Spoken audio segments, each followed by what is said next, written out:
Manila Press presents The Divorce, written by Moa Herngren and read by Sofia Engstrand and Cameron Krogh Stone. Part 1. Bea. Banergatan, Stockholm, June 2016. She twists and turns in bed, the duvet cover tangled around her legs. They had ditched the duvet itself a month ago, relegating it to the top shelf of the wardrobe on Niklas's side of the bed. The summer twilight sears through the closed curtains. She always has trouble getting used to the lack of real darkness at this time of year, and spends the hot, bright nights in some sort of twitchy haze. Has she managed to get any sleep at all? It doesn't feel like it. Bea reaches for her phone.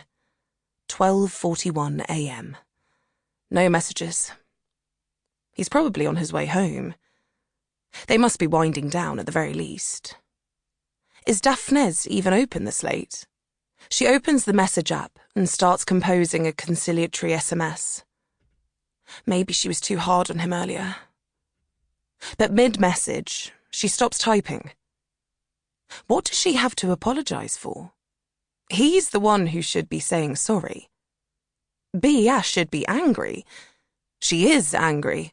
She wasn't the one who forgot to pay the Destination Gotland bill, meaning they're now stuck in town for another week because the ferry is fully booked until next Saturday. That's the first day with any space for cars, on the night ferry. Departure 1:10 a.m, arrival 4:25 a.m. Another week trapped in a baking hot apartment when they could be relaxing in the garden at Hallgreps, cycling down to the dunes in Krogh whenever the heat gets too much, enjoying the salty air rolling in from the sea, no more than a few steps from the cooling embrace of the water. But no, that isn't how it worked out. And now, here she is, sweaty, sleepless, and trapped in a vacuum. Bea feels her heart rate pick up again. How the hell could he have forgotten to pay the bill? She'd reminded him several times. So why didn't you just do it yourself? Wouldn't that have been easier, rather than nagging me? Because she did everything else. Because, as usual, it was Bea who planned the entire holiday, booking the tickets, leaving the spare key with the neighbours and arranging for them to water the plants, making sure they had everything they needed for the trip. He had one job, and now he has the nerve to get annoyed. With her. Bea's body tenses with irritation, and she rolls over again. Stupid bloody man. The windows are all wide open, but she is dripping with sweat. If she weren't so tired, she would get up and go through to the kitchen, wrap a towel around a couple of ice packs, and put them on her stomach. But she's too tired to get up, too hot to stay in bed, too annoyed to sleep. A clicking sound from the hallway makes her jump. The key in the lock. He's back. Worse for wear after a few too many beers, no doubt. Probably still pissed off, too.